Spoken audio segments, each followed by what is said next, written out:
दुनिया के लोगों को लगता है कि शिव बहुत दूर है, पर शिव महापुराण की कथा कहती है, भगवान शंकर का पवित्र चरित्र कहता है कि शिव जो हमारी श्वास है, बक्से बढ़ा दे, बक्से की आवाज़ नहीं है पंडालों में, ना चोंगों की आवाज़ है।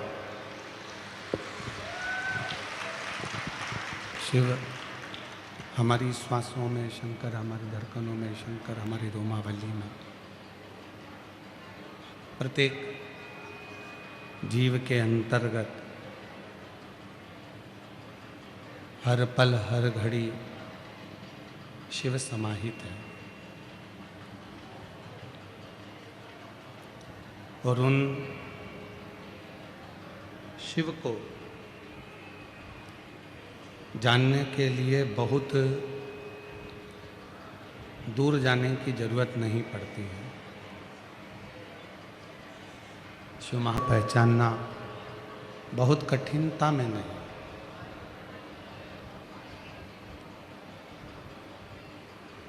जिस दिन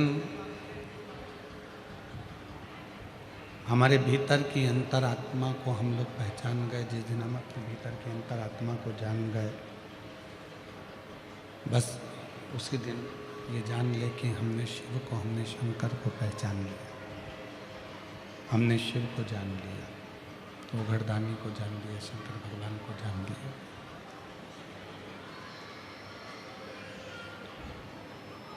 क्योंकि शिव महापुराण की कथा कहती है, जो जिस श्वास शरीर के अंदर रमण कर रही है, जो श्वास शरीर के अंदर चल रही है, जो श्वास शरीर के अंदर निरंतर भ्रमण कर रही है, वही श्वास शिव के रूप में पूजी जाती है। वही श्वास शिव है, वही श्वास शंकर है। और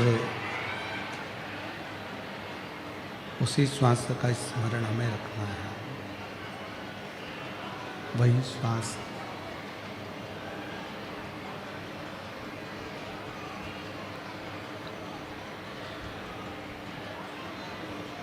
साढ़े 3 करोड़ रोम छिद्र इस मानव के देह में, मनुष्य के शरीर में विराजमान है। और 3.5 करोड़ रोम छिद्र जो मानव के शरीर में विराजमान है, ये 3.5 करोड़ रोम छिद्र केवल शिव नाम को जपने के लिए, भगवान शंकर का स्मरण करने के लिए मानव को दिए गए, मनुष्य को दिए। अब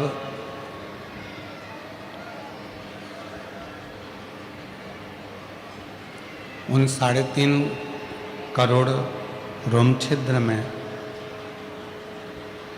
आप भगवान शिव को कितना भज रहे हो? 3.5 करोड़ रोम छिद्र मानव के शरीर में परमात्मा ने दिए हैं, और वो 3.5 करोड़ रोम छिद्र केवल परमात्मा ने इस मृत्यु लोक से, संसार सागर से उबरने के लिए, संसार सागर से मुक्त होने के लिए दिया।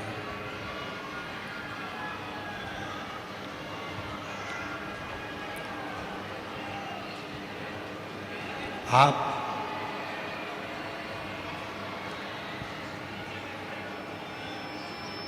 इस संसार सागर से मुक्त होने के लिए कितनी बार भगवान का नाम लेते हैं? आप संसार सागर से मुक्त होने के लिए कितनी बार शिव का स्मरण करते हैं?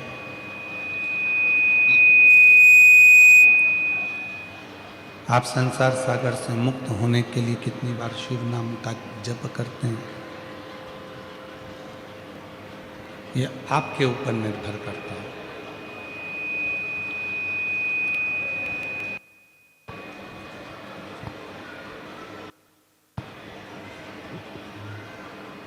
रोम छिद्र जो मानव के शरीर में दिए गए हैं, वो 3.5 करोड़ रोम छिद्र में से कितने रोम छिद्र से हम भगवान शिव की अविरल भक्ति को प्राप्त कर रहे हैं, भगवान शंकर का भजन कर रहे हैं, स्मरण कर रहे हैं, कीर्तन कर रहे हैं, मंत्र जाप कर रहे हैं। क्योंकि शिव महापुराण को विश्वास का भी प्रतीक कहा गया है। शंकर को कहते हैं शिव विश्वास है।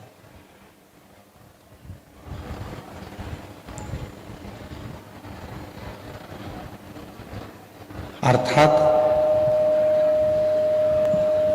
जब भगवान शंकर को जल चढ़ाने के लिए शिवलिंग के पास में जावें, जब भगवान शंकर को जल चढ़ाने के लिए भगवान शंकर के मंदिर में जावें,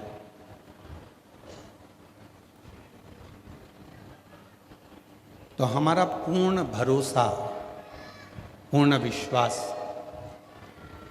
शिव के प्रति होना चाहिए।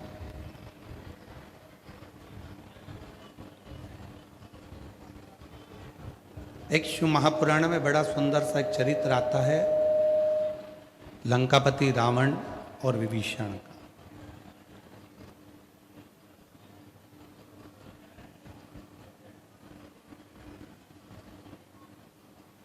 रावण भी शंकर भगवान का उपासक है और विभीषण भी शंकर भगवान का उपासक है। दोनों शिव की आराधना करते हैं, दोनों शिव की साधना करते हैं।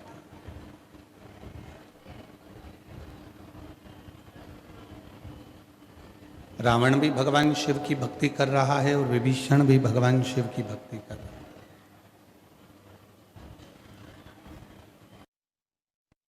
मंदोदरी इन दोनों के स्वरूपों को देख रही है कि ये दोनों भाई भगवान शंकर की अविरल भक्ति में, भगवान शिव की अविरल भक्ति में। मंदोदरी देख रही है कि ये भगवान शिव की अविरल भक्ति में दोनों भाई डूबे हुए हैं।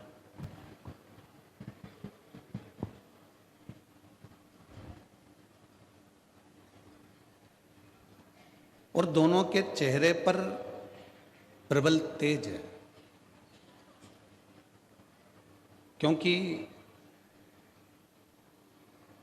शिव उपासना भगवान शंकर की कथा कहती है कि जो शिव की आराधना करता है, भगवान शंकर की साधना करता है, शिव की आराधना करता है, शिव भक्ति में जो डूबा रहता है, भगवान शंकर की अविरल भक्ति में जो डूबा रहता है, कहते हैं उसको ब्यूटी पार्लर जाने की जरूरत नहीं पड़ती, उसका चेहरा शिव भक्ति से खुद ही चमकने लगता।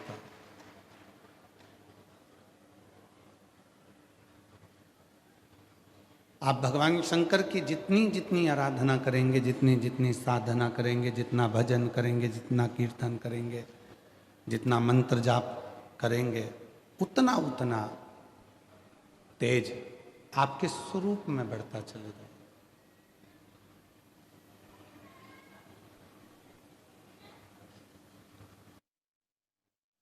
एक बार पार्वती जी ने भी भगवान शिव जी से प्रश्न कर लिया था कि संसार के जितने भी जीव हैं, उन जीवों में जो ऊर्जा है, उन जीवों में जो तेज है, जो ऊर्जा है,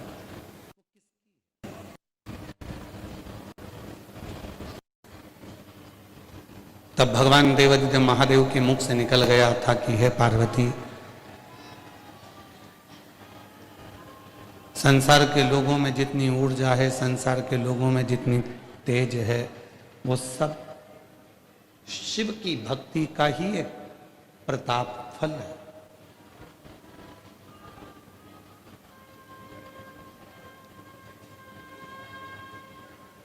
मेरी जीजियों, मेरे जीजाओं, मेरी बेटियों, बेटाओं, मेरे बुजुर्ग माँ बाप, एक बात अपने अंदर उतार कर रखिए कि जब शिवलिंग के नजदीक में, भगवान शंकर के शिवलिंग के पास में या शिवलिंग की साक्षी में कोई भी पहुंचता,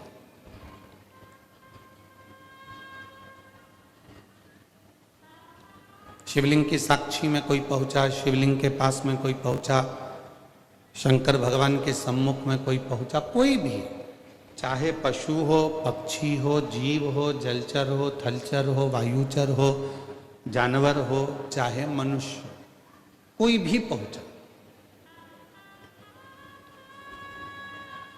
शिव की साक्षी उसको अपने आप एक अलग से ऊर्जा प्रदान करने लगती है और वो जीव अपने भीतर से वो कार्य करने लगता है जो उसके लिए मंजिल तक पहुंचाने का काम करता है, मंजिल तक पहुंचाने।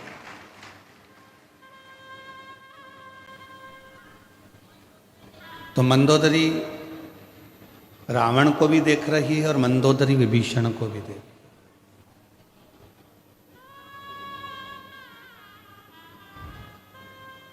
दोनों को देख रहे हैं।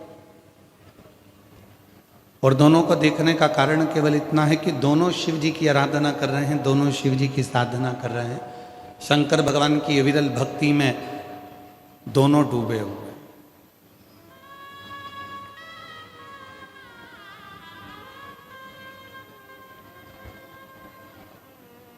एक सुंदर सा प्रसंग कहता है शिव महापुराण का कि रावण शिवलिंग का पूजन करने बैठता था और विभीषण जब शिवलिंग का पूजन करने बैठता था तो उनके पूजन की सामग्री एकत्रित कर कर रखती थी।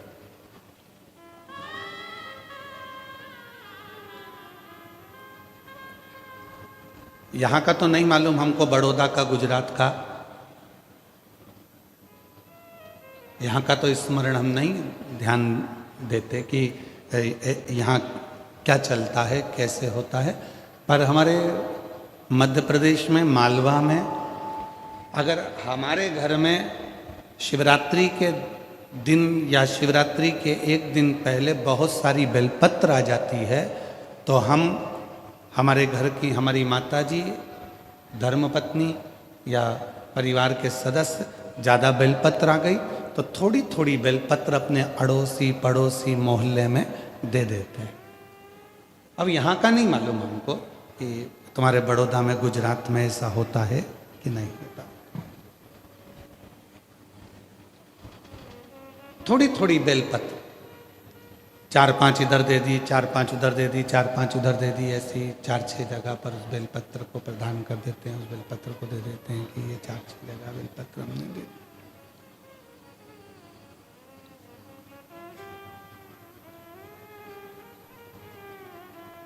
क्यों?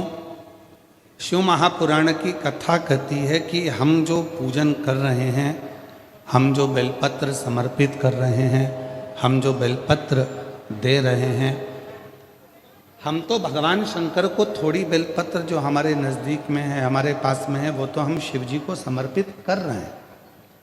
पर यदि ज़्यादा आ गई है तो जो पास में है, मान लो वो शिव की आराधना नहीं भी करता है, शिव की साधना नहीं भी करता है, और उसके घर में अगर बेलपत्र पहुंच गई है तो कैसे ना कैसे वो बेलपत्र का मात्र स्पर्श भी कर लेगा तो निश्चित है उस जीव का कल्याण मेरा शिव जरूर कर, उस जीव का कल्याण मेरा ओघड़दानी, मेरा शंकर, मेरा त्रिकालदर्शी, मेरा कैलाशी, मेरा अविनाशी जरूर करे, निश्चित है।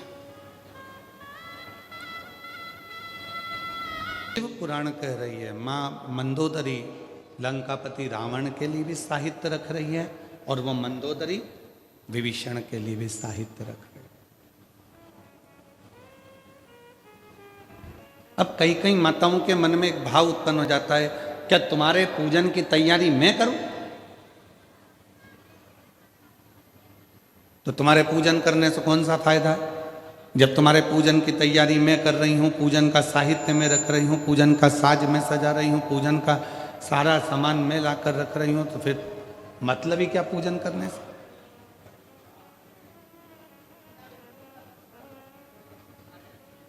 थोड़ा ध्यान देना महाराज। शिव पुराण की कथा चल रही है, या तुम्हारे घर में सत्यनारायण भगवान की कथा हो रही है, या तुम्हारे घर में कोई यज्ञ हो रहा है, या तुम्हारे घर में कोई नवरात्रे में माता रानी की ज्योत जली है, या तुम्हारे घर में कोई पूजन हो रही है, 3-4 देवरानी जेठानी हैं,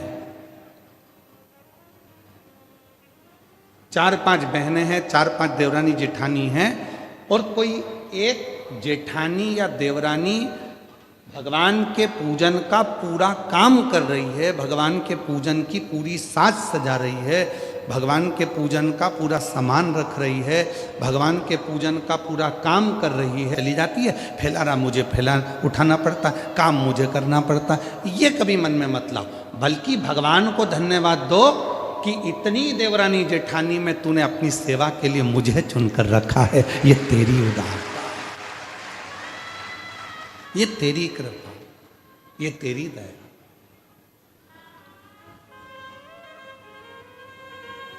तुम्हारे घर के बगीचे में, तुम्हारे घर के गमलों में कितने सारे पौधे लगे हैं, इतने सारे पौधों में कितने सारे फूल लगे हैं।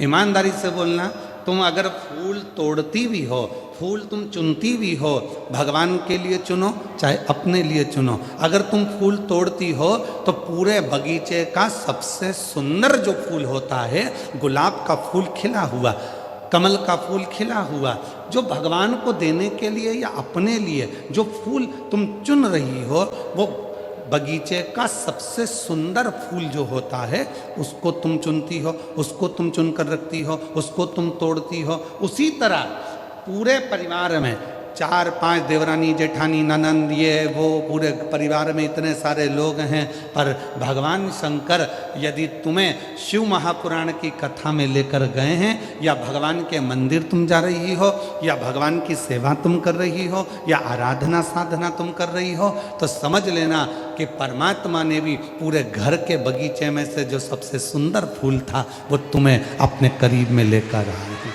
तुम्हें अपने पास में लेकर। वो सुंदर पुष्प आप, वो सुंदर फूल आप, वो सुंदर पुष्प आप। लंका का राजा रावण भगवान की पूजन कर रहा है, विभीषण भगवान की पूजन कर रहा है, पर पूजन का साज पूरा जमा रही है तो वो मंदोदरी जमा रही। पूजन का पूरा श्रेष्ठ कर्म अगर कर रही है, साज सजा रही है, भोग लगा रही है, सामग्री लाकर रख रही है, तो वो मंदोदरी रख सकती। मंदोदरी फल किसको मिल रहा है? रावण पूजन कर रहा है, मंदोदरी ने सामान लाकर रखा, तो रावण को पूजन का जितना फल मिलेगा, उसका 10वां अंश फल मंदोदरी को प्राप्त होगा, क्योंकि उसने पूजन का साहित्य लाकर। आप लोगों में से कई लोग ऐसे भी बैठे होंगे जो बीमा करते हैं, और आप लोगों में से कई लोग ऐसे बैठे होंगे जो बीमा खुद का करवा चुके हैं। तुम्हारे मोहल्ले में तुम्हारे परिवार वाला, तुम्हारा कुटुंब वाला, तुम्हारा रिश्तेदार, तुम्हारा नातेदार तुम्हारे पास में आकर प्राण खाता है, बीमा करवा लो, बीमा करवा लो। एक बार बैठो तो मैं पूरी लिस्ट समझा देता हूँ, एक बार देखो तो देखो, इतना जमा करोगे इतना प्राप्त होगा, ऐसा जमा करोगे ऐसे प्राप्त होगा, एक्सीडेंट में इतना मिलेगा, और निपट गए तो इतना मिलेगा।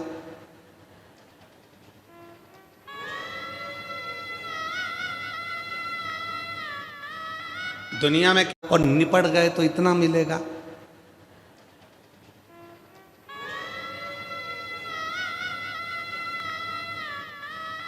दुनिया में केवल एक बीमे वाला ही है जो तुम्हारे सामने तुम्हारे मरने की बात करता है।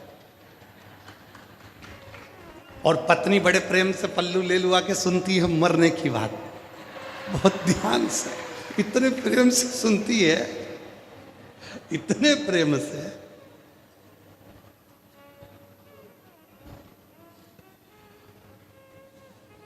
एक्सीडेंट में इतना मिलेगा, और मान लो टिकट कट गया, चले गए, तो इतना मिलेगा। और पत्नी बड़े प्रेम से सिर पे पल्लू, बस इतना ही, बस इतना ही। फिर धीमे वाला बोलता है, नहीं नहीं भाभी जी, ये तो अलग से है और ये ऐसा है। तो भाभी जी भी फिर सिर पे पल्लू लेके बोली, हाँ अब ठीक है, अब ठीक।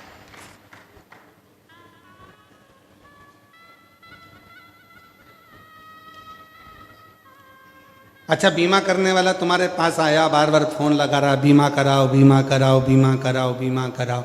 क्यों लगा रहा है? उसको क्या मिलना है? तुम अगर बीमा कराओगे, बीमा कंपनी में पैसा जाएगा, पर जो एजेंट है उसको बीमा कराने का थोड़ा ना थोड़ा भाग प्राप्त हो जाए। उसी तरह भगवान की पूजन करने का अगर कोई पति से कह दिया, मेरे पूजन के लिए सामान ला कर देना, सुनो बेटा मुझे पूजन के लिए फूल ला कर देना, भैया मुझे ये ला कर देना, और तुमने अगर वो ला कर दिया है, तो तुम्हारी पत्नी, तुम्हारी बहन, तुम्हारी माँ जब पूजन करती है तो उसका एक अंश भाग जो उसकी पूजन का सामान लेकर आया है उसके खाते में पहुंच जाता है, उसका पुण्य पहुंच गया, वो पुण्य उसके खाते में पहुंच गया।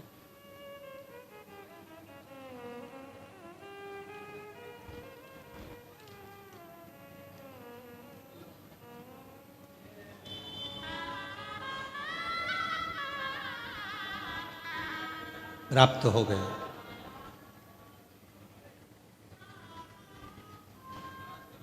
इसीलिए कहते हैं कथा में आया करो तो अपनी पड़ोसन का दरवाजा बजा कर आया करो। चल रही है क्या? कहाँ? अपने बड़ोदरा में कथा चल रही है। अच्छा, हाँ, शिवपुराण की कथा, हाँ चल रही है क्या? वो आए चाहे ना आए, हो सकता है तुम्हारे बोलने से वो आ भी जाए। अगर वो आ गई, अड़ोसन पड़ोसन पीछे वाली धड़ोसन कोई भी अगर तुम्हारे साथ में चलकर कथा तक पहुंच गई है, उसके कथा सुनने का एक अंश फल तुम्हारे भाग्य में लिखा जाएगा कि तुम उसको लिखो, तुमने उसको प्रेरणा दी, तुमने उसको।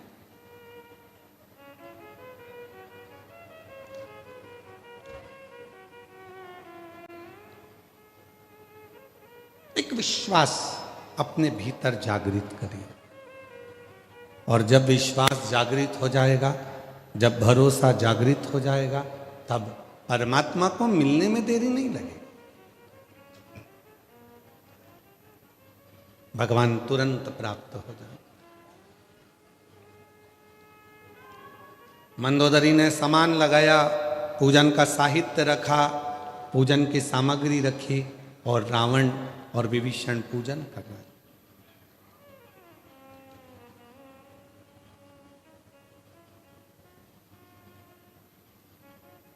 अब दोनों पूजन करे। लंका का राजा रावण भगवान शंकर से पूजन के बाद में मांग रहा है कि मुझे धन दीजिए, वैभव दीजिए, सत्ता दीजिए, संतान दीजिए, और मुझे विजय दीजिए।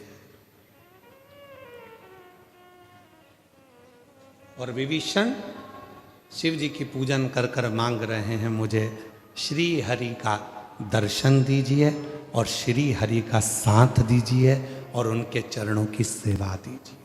दोनों में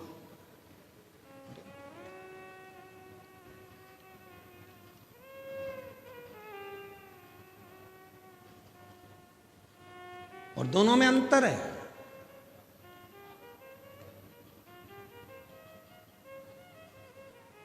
व्यक्ति की चाल दो वजह से बदल जाती है।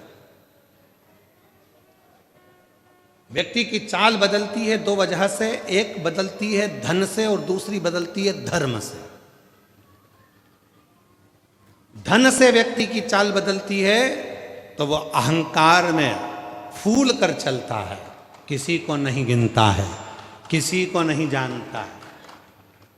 एक धन से जब व्यक्ति की चाल बदलती है तो उसमें अभिमान आ जाता है, मैंने किया, मैं कर रहा हूं, मैं सब संभाल लूंगा, मैं सब कर लूंगा, तुम्हारी जरूरत नहीं है, मैं हूं मैं हूं मैं हूं।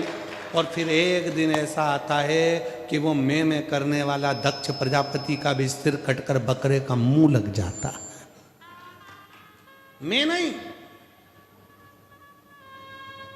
भोले आपकी कृपा से सब काम हो रहा है, शंभु आपकी कृपा से सब काम हो रहा है। करते हो भोले बाबा मेरा नाम हो करते हो भोले बाबा मेरा नाम हो रहा है, भोले आपकी कृपा से सब काम हो रहा है, शंभु आपकी कृपा से सब काम। मैंने अच्छा किया, मैं कर रहा हूं, मैं संभाल लूंगा, मैं कर लूंगा, नहीं, मैं संबोधन तो हमारे मुख पर आना ही नहीं चाहिए।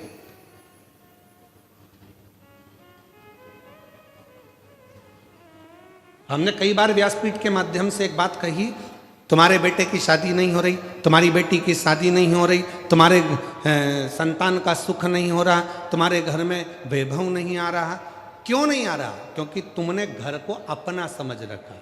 तुमने बेटे को मेरा बेटा, मेरी बेटी, और जिस दिन तुम शंकर के मंदिर में जाकर एक लोटा जल चढ़ाकर कह दो तुम्हारा बेटा है, उसका नाम लेकर कहो तुम्हारे बेटे की शादी अब तुम्हें करना है, शिव जी उसका विवाह कर दे।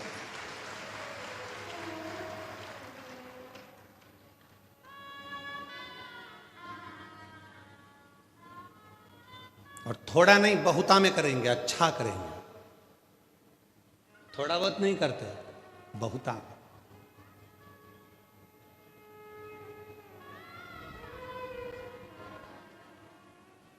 33 कोटि देवता कहते थे हमेशा भगवान श्री गणेश जी महाराज के लिए। गणेश जी पार्वती जी के पुत्र हैं। और भजन में भी आप लोग गाते हैं कि गौरी के नंदन गजानंद स्वामी तुम्हें आज मंदिर में आना। गौरी के नंदन गजानंद स्वामी तुम्हें आज मंदिर में। जितने भजन मिलेंगे गणेश जी के सब में गौरी के नंदन, गौरी के पुत्र, गौरी गजानन, गौरी गणेश। आप गणेश जी का नाम गौरी के साथ जोड़कर पूजन करते हो। एक दिन पार्वती जी के मन में आया मेरा पुत्र गणेश जिसका मुख लगा है हाथी का, अगर शादी करने जाऊंगी तो इससे लड़की कौन भी आएगा, शादी कौन करेगा। तो पार्वती जी को लगा ये मेरा जो टेक है गौरी के नंदन, ये टेक गौरा के पुत्र, ये टेक हटाकर शिव पुत्र गौरी शंकर के पुत्र श्री गणेश। तो पार्वती जी ने मन में सोचा कि ऐसे शादी होने वाली नहीं है, शादी करेंगे तो शिव करेंगे। और वो जो सोचते हैं वो कम नहीं सोचते। पार्वती जी तो सोच रही थी कि गणेश जी के लिए एक बहू मिल जाए, गणेश जी के लिए एक लड़की मिल जाए जिससे मैं शादी कर दूं। सारे पूरे देवताओं में, 33 कोटि देवताओं में, पूरे ब्रह्मांड में माँ पार्वती जी ने लड़की को ढूंढ लिया, पर गणेश जी के लायक कोई कन्या नहीं मिली, कोई बेटी नहीं मिली। तब भगवान शंकर के पास एक दिन पार्वती जी बैठ गई और पार्वती जी भगवान शिव से बोली तुम्हारे पुत्र गणेश जी का विवाह नहीं हो रहा है। शंकर जी हंसने लगे और कहने लगे पार्वती मेरा पुत्र गणेश? हाँ। तो शिवजी बोले अभी तक तो दुनिया के लोग कहते थे गौरी पुत्र गणेश,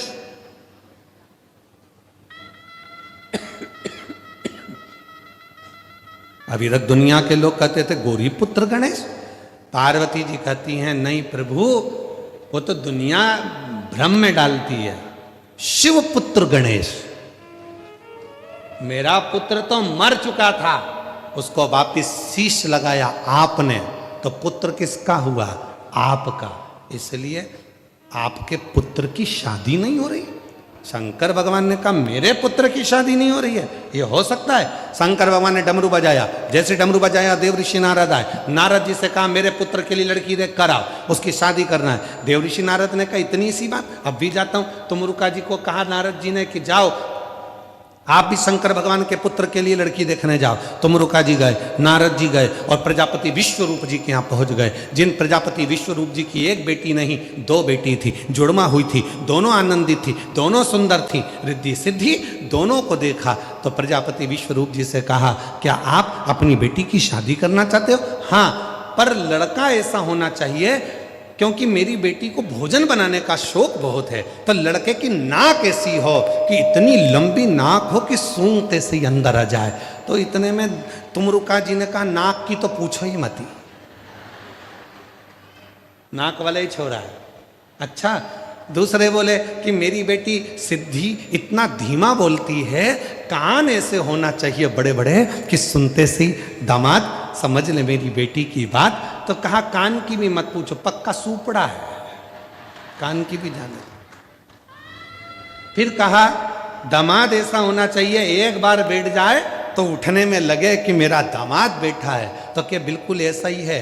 एक बार गणेश चतुर्थी पे बैठता है, अनंत चौदस पे उठता है, 10 दिन तक उठता ही नहीं है। बिल्कुल वैसा कि वैसा। फिर कहा कौन है? तो कहा शंकर जी के पुत्र श्री गणेश जी हैं। प्रजापति विश्वरूप जी ने कहा ठीक है, विवाह पक्का। अभी तक पार्वती के पुत्र थे तो विवाह में देरी हो रही थी, अब किसके पुत्र हो गए? शिव के। आधे से ज्यादा संबंध शादी के कैंसिल काय को होते हैं।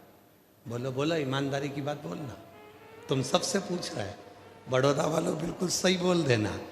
ससुर के चक्कर में संबंध नहीं टूटते हैं। जो बोले सो निहाल ससुरिय का। अब समझ में आया तुम्हें? जैसे संबंध जोड़ने की बात आती है, जैसे रिश्ता जोड़ने की बात आती है, तो लड़की की मां सबसे पहले देखती है कि लड़के की मां बहुत तेज है बाबा, बहुत तेज। मैं तो नहीं करूं मेरी बेटी की शादी। उसकी मां इतनी तेज, इतनी बोलने में एक्सपर्ट, वो तो पटर पटर पटर पटर दिन भर कुछ ना कुछ बोले। जरा सी हम गए थे उनके यहाँ लड़का देखने के लिए, तो पानी पिलाने के लिए देवरानी आई ने, रिश्तेदार आए ने, यह सब बोलता ही नहीं। ससुर अच्छा है। अगर कोई पक्ष नहीं लेगा तो ससुर तो पक्ष लेगा। तो माँ को क्या देखना? पिताजी को देखो, शादी पक्की। बाप को और बेटे को देखो, अच्छा है, समझदार, समझ संबंध।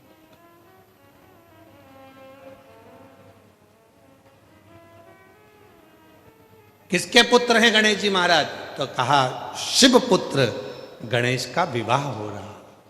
साज सजे, विवाह हुआ, शादी हुई, सब आनंद हुआ,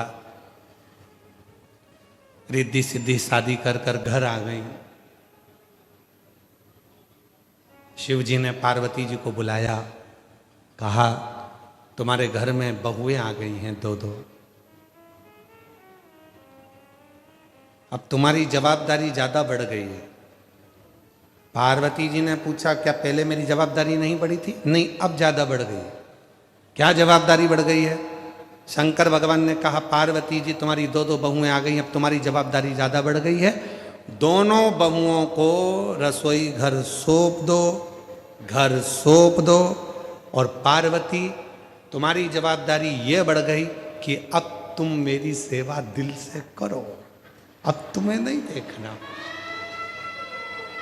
आग लगे बस्ती में, अपन रहो मस्ती में। क्या किसको रोइए, चादर तन के सोइए। अब अपने को टेंशन नहीं लेना, अब छोड़ो।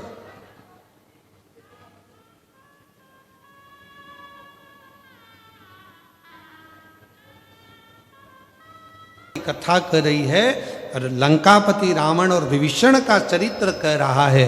मंदोदरी पूजन का साहित्य लाकर रखती है।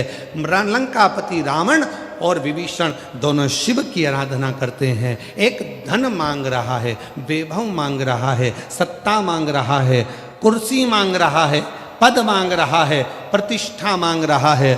और दूसरे मेरे विभीषण भगवान श्री हरि के चरणों की सेवा मांग रहे हैं और श्री हरि का साथ मांग रहे हैं।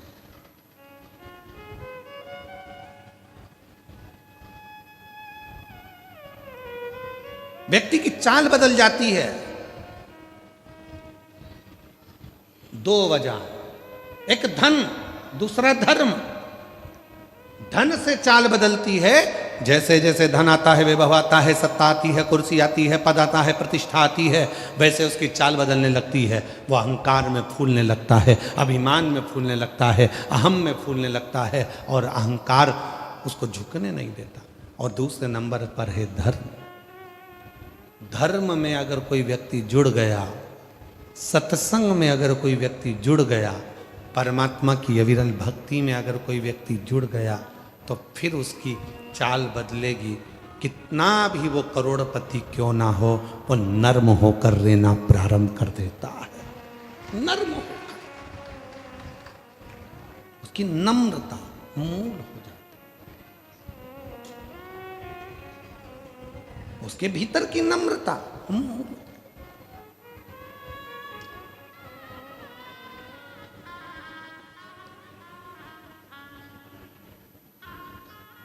लंकापति रावण ने मांगा, मुझे धन चाहिए, मुझे वैभव चाहिए, मुझे सत्ता चाहिए, मुझे कुर्सी चाहिए, मुझे पद और प्रतिष्ठा चाहिए। और विभीषण ने मांगा कि मुझे श्री हरि का साथ, श्री हरि के चरणों की सेवा, श्री हरि का सानिध्य, बस मुझे इससे ज्यादा और कुछ भी नहीं चाहिए। दोनों मांगा, दिया। लंकापति रावण को सोने की नगरी दे दी, महल दे दिया, अटारी दे दी, धन दे दिया, वैभव दे दिया, प्रतिष्ठा दे दी, सत्ता दे दी, कुर्सी दे दी, वंश दे दिया, पूरा कुल दे दिया, परिवार दे दिया, राज्य दे दिया। शिवजी ने लंकापति रावण को सब कुछ दे दिया। पर विभीषण जब जब मांगता था, तब तब भगवान शंकर चले जाते थे, नहीं देते थे।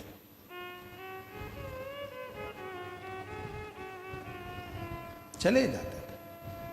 क्योंकि धन मिलना सरल है, संपदा मिलना सरल है, सत्ता मिलना सरल है, कुर्सी मिलना सरल है, पद प्रतिष्ठा मिलना सरल है, दुकान, व्यापार, फैक्ट्री, व्यवसाय सब मिलना सरल है। पर भगवान की भक्ति का पाना दुनिया का सबसे कठिन काम है। भक्ति कारण, कुर्सी मांगोगे तो एक बार मिलेगी, सत्ता मांगोगे तो एक बार मिलेगी, वैभव मांगोगे तो एक बार मिलेगा। पर भक्ति अगर मांग ली, वो भी भगवान की, और तुम भगवान के अविरल भक्त हो गए, तो जब जब भगवान को बुलाओगे तब तब पालोगे। लाओ मुझे ये ला कर दो, लाओ मुझे वो ला कर दो, लाओ मुझे ये ला कर दो।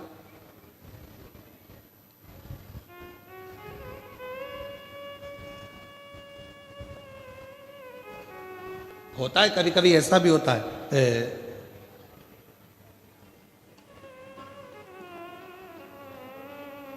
एक भैंस चराने वाला एक साधारण सा भक्त था।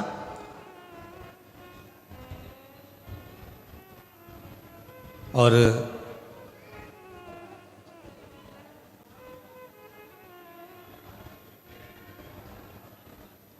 उसका एक मित्र था। उसने भैंस चराने वाले उस व्यक्ति से कहा कि तू दिन भर गाय भैंस चराता रहता है, कभी कभी तो भगवान का नाम लिया कर। चल मेरे गुरुजी के पास, मैं तुझे मंत्र दिलाता हूं। गुरुजी के पास ले गए, गुरुजी ने उसको मंत्र दे दिया, ओम नमः शिवाय। जम के बोलो कौन सा मंत्र मिला,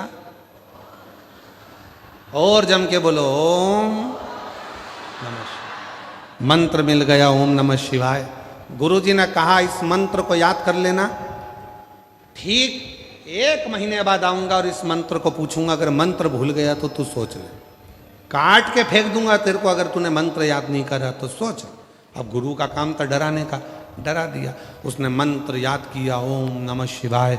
भैंस चराने जाए ओम नमः शिवाय, गाय चराने जाए ओम नमः शिवाय, ओम नमः शिवाय, ओम नमः शिवाय, ओम नमः शिवाय, ओम नमः शिवाय। 4 दिन बाद वो सो गया। सुबह उठा, भैंस ली, चराने के लिए चला, चिल्लाता हुआ चला, ओम नमः शिवाय, ओम नमः शिवाय, ओम नमः शिवाय। उसकी भैंस पानी पीने के चक्कर में गई थी, कहीं चली गई। इतने में एक व्यक्ति दौड़ कर आया, अरे ओ कालू, ओ तेरी भैंस जाए, जल्दी जा पकड़। उसने जो भैंस पकड़ने के लिए गया, मंत्र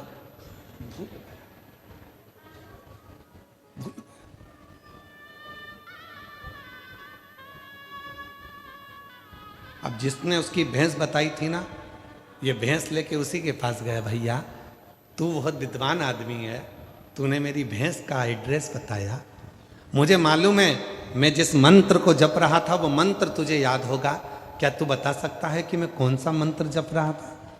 उसने कहा हाँ तू एक मंत्र तो बोल रहा था, ओम। कहा हाँ बस ऐसा ही मंत्र था, ओम ओम भैंस जाए। बिल्कुल सही, बस भैया यही मंत्र था, मैं भूल गया था। अब तो वो भैंस चराने वाला ओम भैंस जाए, ओम भैंस जाए, ओम भैंस जाए, ओम भैंस जाए।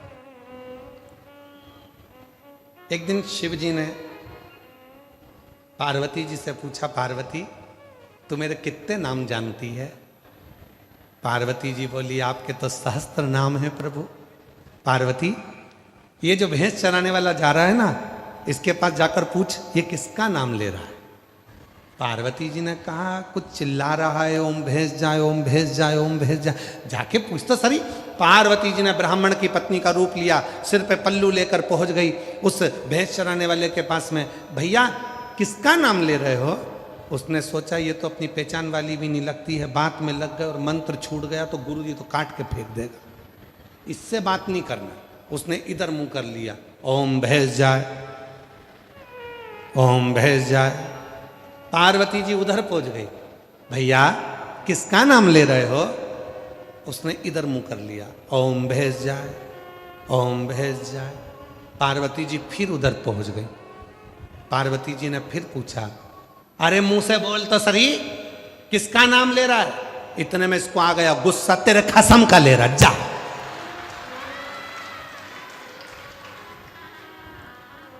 पार्वती जी दौड़ के शिव जी के पास पहुंची। शंकर भगवान ने पूछा, पूछिए ही, हाउ किसका नाम ले रहा है? मेरे कसम का, तुम्हारा। शिव जी बोले उसका मंत्र सीधा करना पड़ेगा, चल तू मेरे साथ।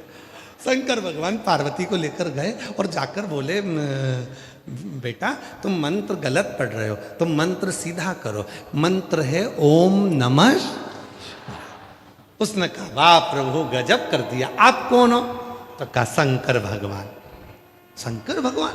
हाँ, मैंने तो कहानी में सुना था कि आप वरदान देते हो। शिव जी ने कहा मांग ले, तुझे कौन सा वरदान चाहिए? तो कहा एक नहीं मांगूंगा, 2 मांग सकता हूं।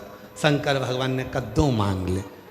तो कहा एक वरदान तो ये कि मेरी भैंस चरा लाओ, जाओ मेरी भैंस चरा लाओ। भगवान शंकर ने कहा दूसरा मांग ले। नहीं, वो बाद में मांगू। शंकर जी भैंस चराने चले गए, पार्वती जी उनके पीछे पीछे। भैंस चरा कर ला कर दे दी, भैंस घर ले गया। वो भैंस चराने वाला, पत्नी रोटी बना रही थी,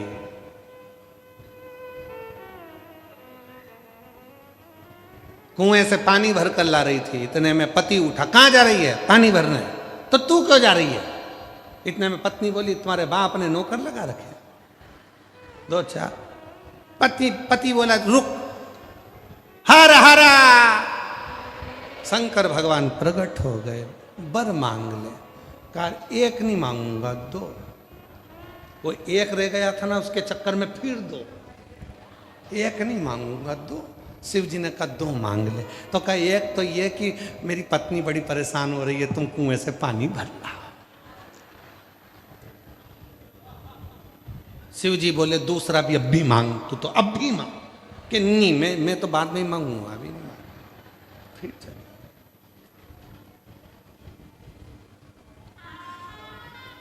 शिव जी भैंस चराएं, पानी भरें। इतने थक गए भोलेनाथ, कैलाश पे पहुंचे तो पार्वती से बोले पांव दबा दे। पार्वती जी बोली, कोई मैं लक्ष्मी जी हूं और तुम क्या नारायण हो जो तुम्हारे चरण दबाओ? परंतु ये तो बताओ कि तुम्हारे पांव के दुख रहे हैं। वो वरदान एक मांगता और एक रख लेता है, बड़ा परेशान। उसके दो वरदान जिस दिन पूरे हो जाएंगे, गंगा नहाया मैं तो गंगा। पार्वती जी बोली, मैं भी बहुत परेशान हो गई हूँ, ना रात देखता है ना दिन देखता है। एक दिन आधी रात को भैंस को पानी पिलाने बुला लिया तुमको, मैं बहुत परेशान हूँ। शिव जी बोले, अब तू ही मेरा साथ दे दे, कुछ भी ऐसा कर कि वो दोनों वरदान मांग ले। शिव जी तब पार्वती जी बोली, तुम चिंता मत करो, आज दोनों वरदान निपटा के मानेंगे। इतने में उसने पहला वरदान फिर बुलाया, हर हर। शिव जी दौड़ कर आ गए, बोल क्या चाहिए? प्रभु मेरे घर का पूरा की पूरा आटा खत्म हो गया, तुम जरा चक्की चला के आटा पीस दो, ये गेहूं पीस दो। भगवान गेहूं पीस रहे थे। इतने में पार्वती जी दौड़ कर आई, ओ भैया, ओ भैया, ओ भैया, वो तेरी भैंस छूट कर भाग गई। इतने में उसने शंकर जी को बुलाया, हर हर महादेव। भोलेनाथ जी ने पूछा, क्या? मेरा दूसरा बार अभी की अभी दो। शंकर जी ने पूछा, क्या? मेरी भैंस पकड़ के लाके दो। शंकर जी दोनों बार। शिव जी वापिस जा रहे थे, पार्वती जी कर रही थी, इतने भी भोले मत बनो, इतने भी भोले मत बनो कि दो वर के चक्कर में फंस जाते हो। अब कोई कितने भी वर मांगे पर सबको मिला के एक ही देना, एक भले बाद में देना, पर दो के चक्कर में मत फंसना। और जो जो दुनिया के लोग दो के चक्कर में फंसे वो कभी सक्सेस नहीं हुए। मेरे जीजाओं ने इतनी जल्दी ताली बजाई, पूछो मत, कि दो के चक्कर में जो जो फंसा है उसकी हालत खराब हो गई। एक तरफ है अब दो के चक्कर में फंसा, किसकी सुना, किसकी नहीं।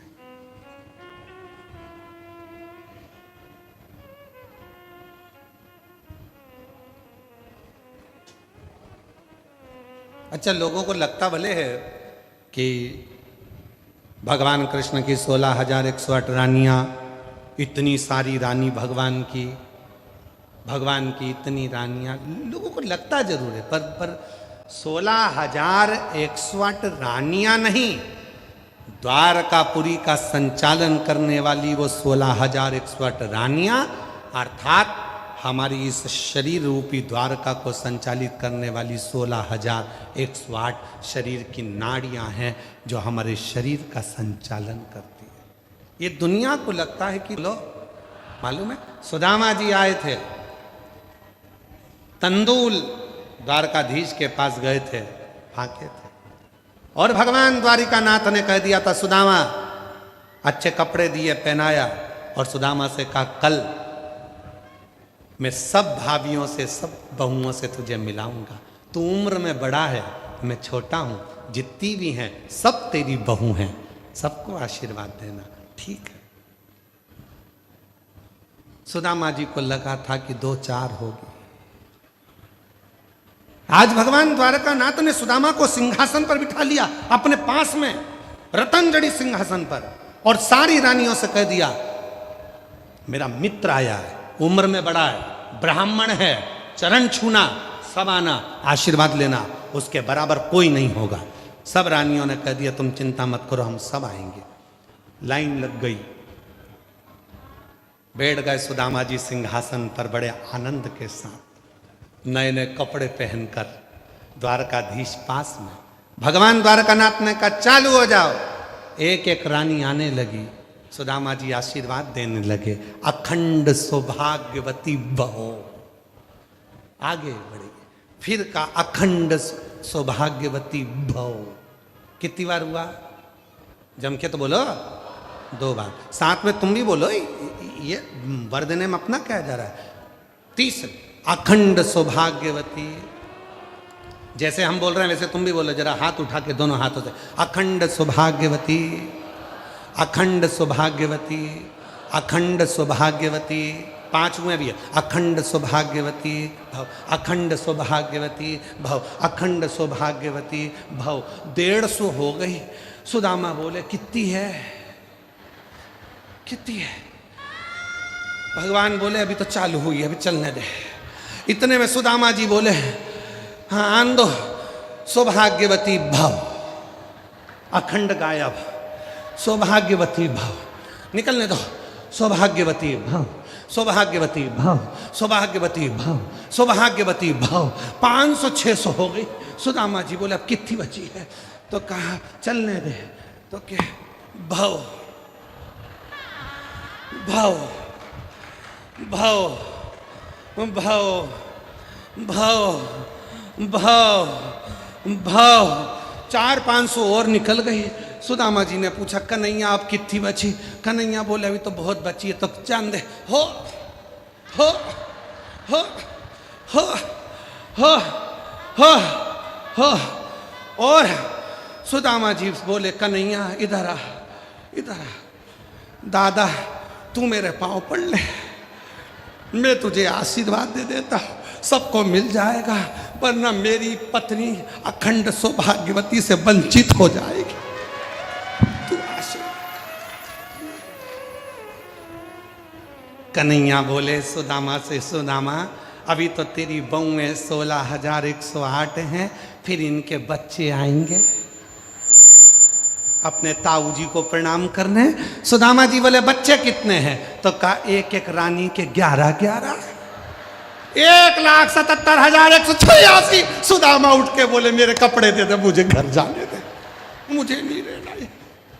अरे दादा मेरे को नहीं देना, तू तो मेरे कपड़े दे। फिर सुदामा जी ने भगवान कृष्ण से कहा कन्हैया दुनिया की दृष्टि में यह कहना सरल है कि मेरे द्वारकानाथ की 16,108 रानियां हैं, पर दुनिया की दृष्टि जिस दिन समझ जाएगी कि मेरे द्वारकाधीश की 16,108 रानियां नहीं, ये शरीर की 16,108 नाड़ियां पूरे शरीर को चला रही हैं। और ये सरल नहीं है साधना, ये सरल नहीं है साधना। एक मित्रता का भाव, मित्रता का प्रेम, कृष्ण और सुदामा का मित्रता, जिसने समझ लिया उसकी जिंदगी सार्थक हो गई, सार्थक।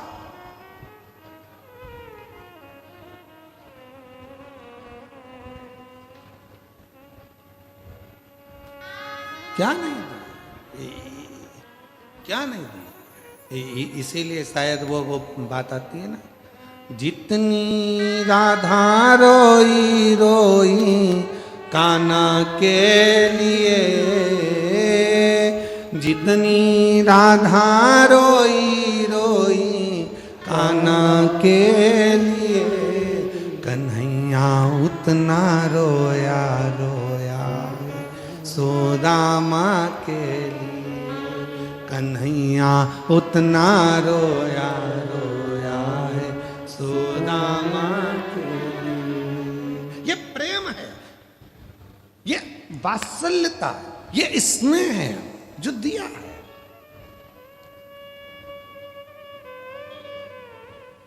जो दिया।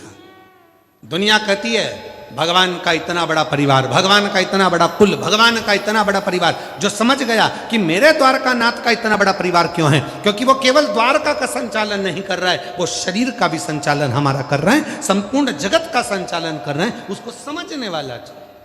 और वो सुदामा के आशीर्वाद से भगवान कृष्ण समझाने का प्रयास कर रहे हैं कि सुदामा, मनुष्य को लगता है कि एक रानी, दो रानी, तीन, नहीं, ये संपूर्ण जगत का संचालन करने वाला, ये दुनिया की दृष्टि में हो सकता है कि अलग।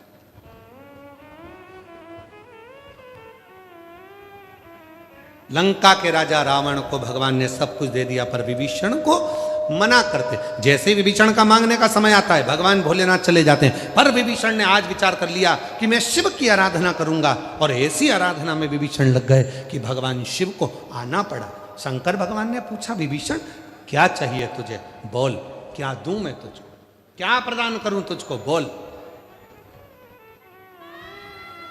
विभीषण ने कहा, श्री हरि के चरण और उनका साथ।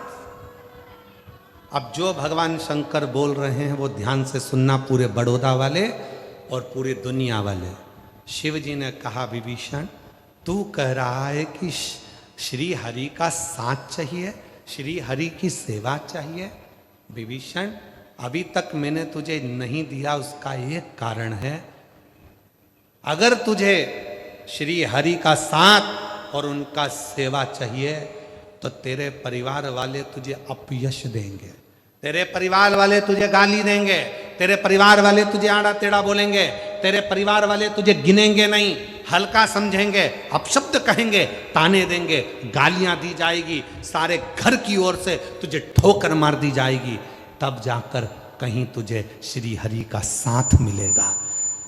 परिवार में रहकर श्री हरि का साथ मिलना कठिन है, बहुत कठिन। जीजियों, मेरे जीजाओं, मेरी बेटियों, बेटाओं, मेरे बुजुर्ग माँ बाप, आप शंकर जी की कथा सुनते हो, शिव के मंदिर जाते हो ना, आपको भी लोग ताना देते होंगे, आपको भी लोग गाली देते होंगे, आपको भी लोग अपशब्द कहते होंगे, आपको भी लोग आड़ा टेढ़ा बोलते होंगे। क्यों?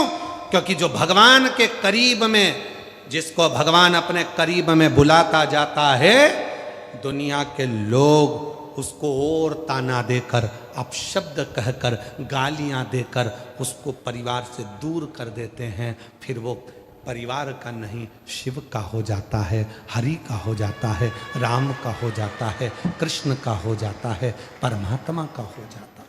फिर वो परमात्मा का होगा, श्री हरि। एक पत्र है, अच्छा है।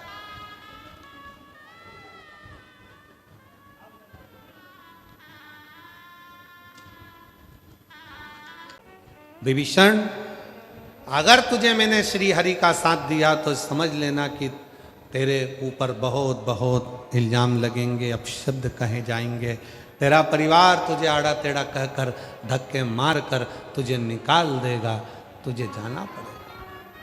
कहा, सब मंजूर है, अगर वो श्री हरि मिले तो सब।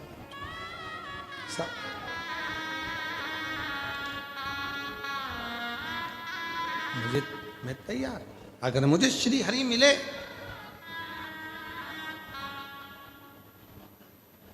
कितना सुंदर कहा भगवान के सामने, शिव जी के सामने विभीषण कहता, ये नाते, ये रिश्ते, ये कुटुंब, ये कबीले, ये सारे संबंध, पत्नी, बच्चे, घर के जितने भी ये संबंध हैं, सारे संबंध उस परमात्मा ने बनाकर भेजे और पूर्व के कर्म के अनुसार बनाकर भेजे।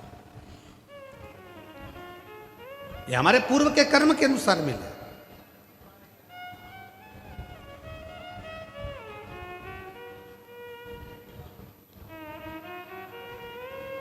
कई माताएं कह देती है, गुरुजी ऐसा पति मिला है, खूब झगड़ा करता है, खूब लड़ाई करता है।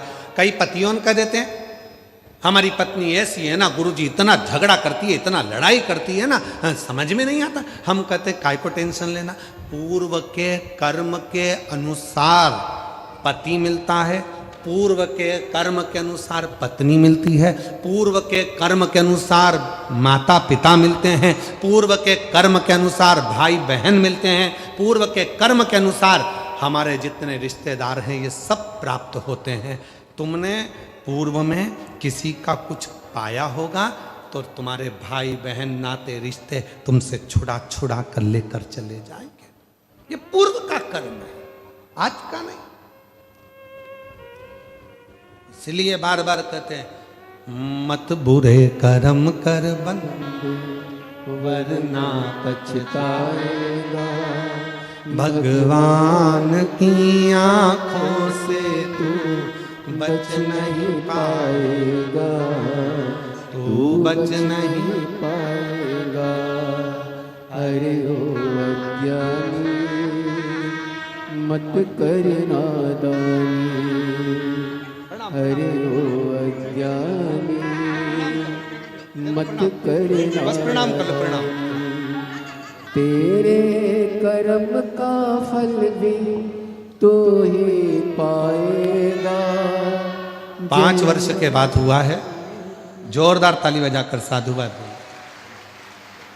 तेरे कर्म का फल भी तो ही पाएगा, जैसा किया तूने तेरे आगे आएगा। जोरदार ताली बजाकर बधाई दीजिए एक बार साधु। मत बुरे कर्म कर बंधु वरना पछताएगा, भगवान की आंखों से तू बच नहीं पाएगा, तू बच नहीं पाएगा। अरे ओ अज्ञानी अपने कर्म का अपने को अच्छा करो, अच्छा मिले। अच्छा प्राप्त करना है, अच्छा मिलेगा। बस श्रेष्ठ कर्म करते जाओ। इसीलिए फिर निवेदन करें आप,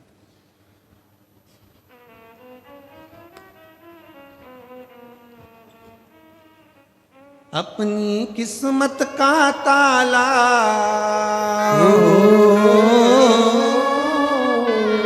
अपनी किस्मत का ताला तुम खोलते चलो, श्री शिवाय नमस्तुभ्यं तुम बोलते चलो, श्री शिवाय नमस्तुभ्यं तुम बोलते चलो। अपनी किस्मत का ताला अपनी किस्मत का ताला अपनी किस्मत का ताला तुम खोलते चलो, श्री शिवाय नमस्तुभ्यं तुम बोलते चलो, श्री शिवाय नमस्तुभ्यं तुम बोलते चलो।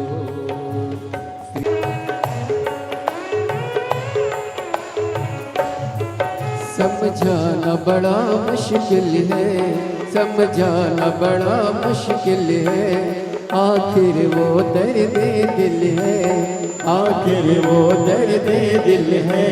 समझाना बड़ा मुश्किल है, समझाना बड़ा मुश्किल है, आखिर वो दर्द दिल है, आखिर वो दर्द दिल है। सच्चा दरबार लगा है, ये भोले की महफिल है, सच्चा दरबार लगा है, ये भोले की महफिल है, सच्चा दरबार लगा है, ये भोले की महफिल है, सच्चा दरबार लगा है, ये भोले की महफिल है।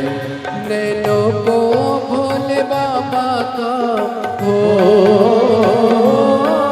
नैनों को काशी वाले का हो, नैनों को डमरू वाले का दीदार चाहिए, वो काशी रहने वाला भोलानाथ चाहिए।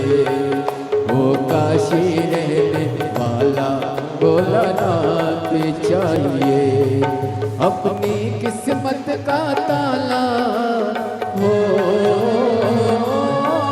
अपनी किस्मत का ताला तुम खोलते चलो। श्री शिवाय नमस्तुभ्यं बोलते चलो। श्री शिवाय नमस्तुभ्यं तुम बोलते चलो। कुछ कमी नार मानो की, कुछ कमी नार मानो की, कुछ कमी नार मानो की, कुछ कमी नार मानो की। तेरे दिल दीवानों की, तेरे दिल दीवानों की। मुझको बदहोश बनाए कटार तेरे नैनों की। मुझको बदहोश बनाए कटार तेरे नैनों की। नैनों को भोले बाबा का हो, नैनों को डमरू वाले का हो, नैनों को सिहर वाले का दीदार चाहिए। वो काशी रहने वाला भोलानाथ चाहिए। वो काशी रहने वाला भोलानाथ चाहिए। अपनी किस्मत का ताला तुम खोलते चलो। श्री शिवाय नमस्तुभ्यं तुम बोलते चलो। श्री शिवाय नमस्तुभ्यं तुम बोलते चलो। भगवान शिव जी ने विभीषण को कहा, वर दिया, श्री हरि राम के रूप में तुम्हें मिलेंगे, पर तुम्हारा परिवार कुटुंब सब तुमसे छूट जाए। ठीक है,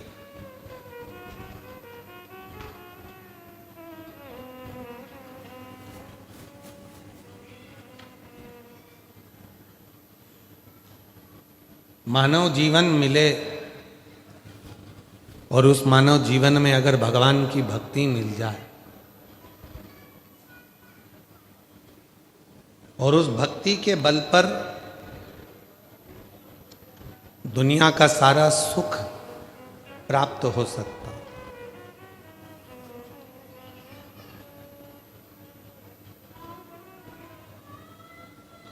बस याद रखना कि एक अपनी जिह्वा और एक अपनी निगाह, ये दोनों कभी फिसलना नहीं चाहिए।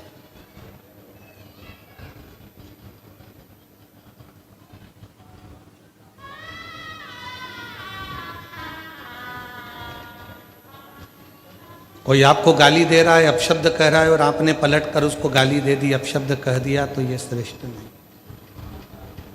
हो गई। उसकी जीवान फिसल गई, तो क्या हम हमारी जीवान भी फिसलें? ये श्रेष्ठ नहीं है।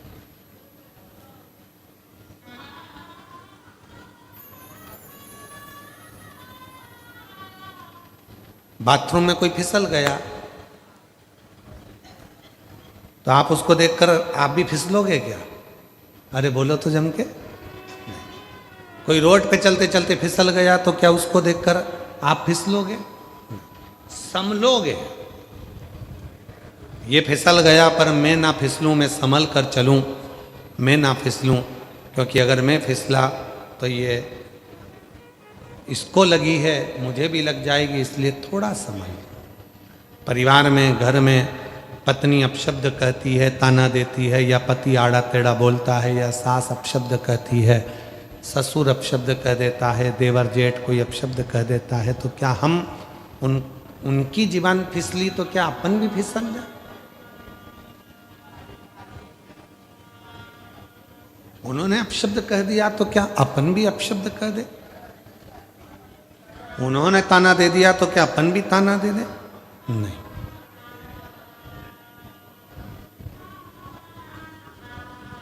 सुंदर संवाद है शिव महापुराण का, बहुत सुंदर संवाद।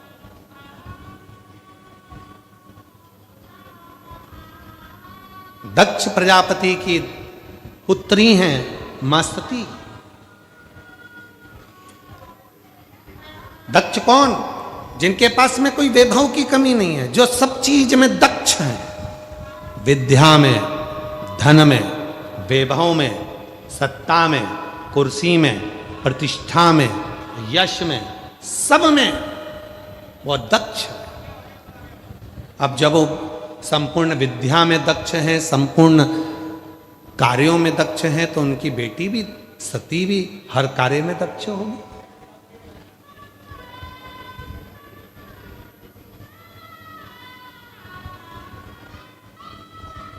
दक्ष प्रजापति को लोग सम्मान देते थे, सत्कार करते थे, देवता उनका आदर करते थे, क्योंकि उनके अंदर विद्वत्ता थी।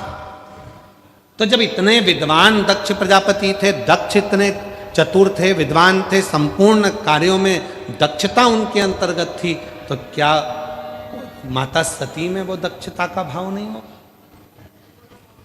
था? पर मां सती सब दक्ष के अनुकूल चलती थी, पर अपना क्रोध सती मैया संयमित नहीं कर पाई। अपने क्रोध को संयम में नहीं, क्रोध। और स्वयं ब्रह्मा जी का भी चरित्र आता है, ब्रह्मदेव का भी चरित्र आता है। ब्रह्मा जी का चरित्र जब हम श्रवण करते हैं, ब्रह्मा जी के चरित्र को जब हम सुनते हैं, तो आप लोगों के हृदय में शिव महापुराण का एक संवाद आता है कि भगवान ब्रह्मा जी कह रहे थे कि ये सृष्टि का रचना करता मैं हूँ, संहार करता मैं हूँ, संभालने वाला मैं हूँ, बनाने वाला मैं हूँ, संपूर्ण कार्य करने वाला मैं हूँ। नहीं, जिस दिन व्यक्ति के हृदय में यह आ जाता है कि मैंने किया, मैं कर रहा हूँ, मैं करा रहा हूँ, उस दिन समझ लेना कि उसका करा धरा सब पानी फिर गया, उसका सब करा धरा पानी फिर गया। कई माताएं कह देती हैं वो तो मैं जिंदा हूं तो घर चल रहा है, जिस दिन मैं मर गई आटे दाल का भाव मालूम पड़ जाएगा। बहुओं तुम्हारी हालत ढीली हो जाएगी जिस दिन मैं मर गई। तो बहुओं भी अंदर से सोचती मर जा, जा। क्या होगा? जिस दिन मैं मर गई तो उस दिन आटे दाल का भाव मालूम पड़ जाएगा। मर गए तो क्या होगा?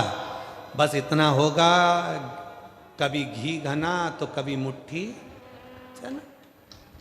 आज भी घर चल रहा है, कर भी चलेगा। तुम हो तो भी चल रहा है, नहीं होगे तो भी चलेगा। वो तो कोई अंतर तो आना। फिर वो वाला प्रसंग आ गया जो हम पहले कह चुके हैं। एक सेठ जी कह रहे थे मैं मर गया तो मेरे पीछे पूरा परिवार मर जाएगा। इतना चाहते हैं मेरे घर के लोग, इतना प्रेम करते हैं मेरे परिवार के लोग, अगर मैं मर गया मेरे पीछे पूरा परिवार मर जाएगा। एक गुरुजी निकल कर जा रहे थे, उन गुरुजी ने कहा सेठ जी इतना बड़ी बड़ी बात मत करो, मैं हम भी देखें तुम्हारा परिवार का कितना लोग तुम्हारे साथ मर रहा है, लो मरो अब भी कि अब भी मरो। सेठ जी कहने लगे ऐसे कोई मरता है क्या?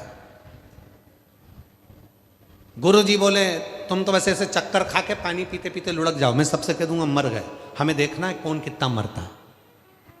अरे गुरुजी मेरी पत्नी इतनी चाहती है अब भी की अब भी मर जाएगी, मेरा बेटा सारा काम छोड़कर प्राण छोड़ देगा मेरे पीछे, मेरा पोता रो रो के मर जाएगा। इतने में गुरुजी बोले मुझे वही लीला देखना है, तू मर तो गिर, चक्कर खा के गिर। उसने कहा मैं नहीं गिरता, नहीं मुझे तो देखना है, गिर जल्दी से, और अगर मेरे परिवार को कुछ हो गया तो उसकी गारंटी मेरी, चल लुढ़क। और पानी पीते पीते सेठ जी नीचे गिर गए चक्कर खा के। गुरुजी ने कहा उठना मत ही जब तक मैं नहीं बोली। डॉक्टर को बुलाया गया, डॉक्टर साहब से किलवा दिया, डॉक्टर साहब बोल दो तुम भी यहीं बैठ जाओ कि ये तो मर गया। डॉक्टर ने कह दिया मर गए। इतने में जैसे ही सुना मर गए, पत्नी धाड़ धाड़ के रोने लगी, अरे स्वामी तुम चले गए, मुझसे कहा तक नहीं, प्रभु तुम चले गए मैं कैसे जीऊंगी। खूब रो रही थी। गुरुजी बोले क्या हो गया बेटा, मेरा स्वामी चले गया। गुरुजी ने अपनी जेब में से एक छोटी सी पुड़िया निकाली, पुड़िया निकाल कर कहा मेरे पास ऐसी दवाई है, तू खाएगी तू मर जाएगी पति जिंदा हो जाएगा, पति जिंदा हो जाएगा, ले तू खा ले। पत्नी रोते रोते बोली, अब तो इनकी उम्र हो गई थी। पति मन में सोच रहा है, कल बोल रही थी कि तुम जवान दिखते हो और अभी बोल रही उम्र हो गई थी। पति उठने ही वाला था, इतने में गुरुजी ने चिमटा खोल दिया, पड़े रहे चुपचाप, उठ मत जाना। बेटा आ गया, बेटा रो रहा था। पिताजी ने पूछा तू क्यों रो रहा है? मेरे पिताजी चले गए, किससे कितना लेना था ये भी नहीं बताया। बाप चले गया उसका गम नहीं है, किससे कितना लेना था ये भी नहीं बताया। इतने में गुरुजी ने बोला ये बूटी तू खा ले, तू खाएगा तू मर जाएगा, तेरा पिताजी जिंदा हो जाएगा। इतने में बेटा रोते रोते बोले, पिताजी करे थे अब तो सारा काम तुझे ही संभालना है, पिताजी को शांति से जाने दो। पिताजी, बाप सोचने लगा बताओ ये काय की औलाद है। छोटा सा पोता रो रहा था, बच्चा तू क्यों रो रहा है? मेरे दादाजी चले गए, अब मुझे कुरकुरा कौन दिलाएगा, बिस्कुट कौन खिलाए? पुड़िया निकाल कर गुरुजी ने कहा ले तू खा ले, तू खाएगा तेरा दादा जिंदा हो जाएगा, तू मर जाएगा। इतने में पोता गुरुजी के कंधे में हाथ डालकर बोला तुम क्यों नहीं खा लेते?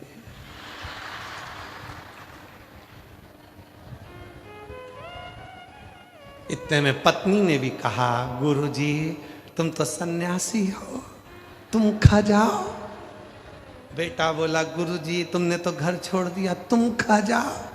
सब मिलके गुरुजी को खवा रहे पर घर का एक नहीं खा रहा। इतने में गुरुजी ने उठाया, उठ जा, उठ उठ।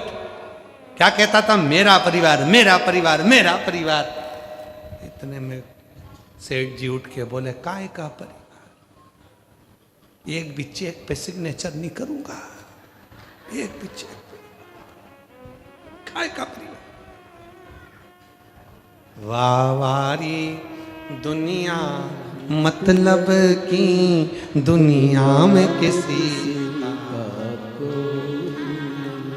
वावारी दुनिया मतलब की दुनिया में किसी का कोई। श्री राम के संग हजारों सखा वनवास हुआ तब कोई नहीं। श्री राम के संग हजारों सखा वनवास हुआ तब कोई नहीं। वावारी दुनिया मतलब की दुनिया में किसी का कोई। अब मानो उसके भावों की शुद्धता का प्रतीक शिव है, सर्वस्व है। जो कहते हैं मेरा मेरा मेरा, वो कुछ भी मेरा नहीं, कुछ भी नहीं। एक पत्र है, अच्छा है।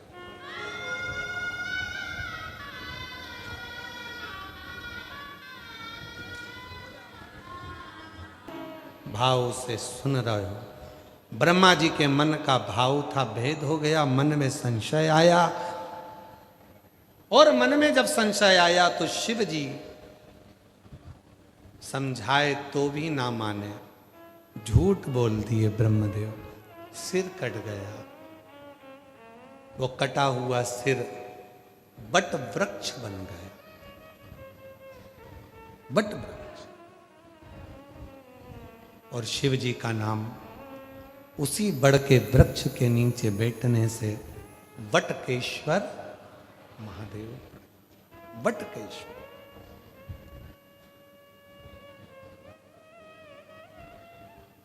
जितने प्राचीन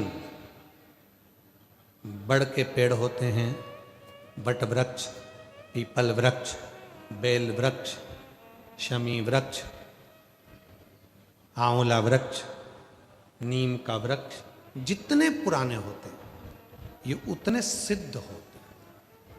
इसलिए आपने कभी कभी सुना होगा सिद्ध वट। सिद्ध वट का मतलब क्या होता है कि उस वट के वृक्ष के नीचे ना जाने कितने भक्तों ने भगवान के नाम का उच्चारण किया,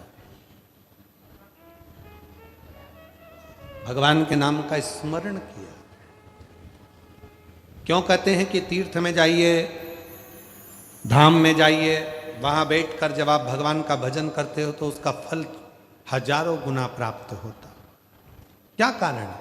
क्योंकि वहां हजारों लाखों भक्त आते हैं, दिन रात श्री शिवाय नमस्तुभ्यम, श्री शिवाय नमस्तुभ्यम का उच्चारण करते हैं, तो वो भूमि, वो मिट्टी, वो रज सब सिद्ध होती चली जाती, सब सिद्ध।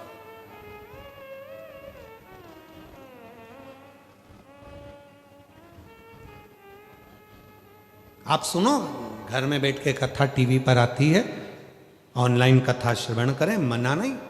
पर यदि आपके घर के नजदीक में 100 किलोमीटर, 150 किलोमीटर, 200 किलोमीटर, 300 किलोमीटर के दायरे में कहीं आपको सूचना मिल जाए कि सीहोर से, ये कुबरेश्वर धाम से ये शिव पुराण की पोथी आई है, तो एक बार पंडाल में बैठकर कथा का लाभ जरूर लें, जिससे अपनी जिंदगी सार्थक हो, अपना जीवन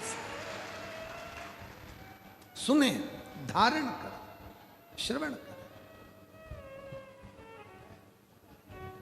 शिव है वो उघड़दान। ब्रह्मा जी का जो सिर कटा था, बड़ का पेड़ उत्पन्न हो गया, वट वृक्ष बन गया। उस वट वृक्ष के नीचे भगवान नारायण के कहने पर स्वयं शिव विराजमान, और शिव जी का नाम वटकेश्वर महादेव।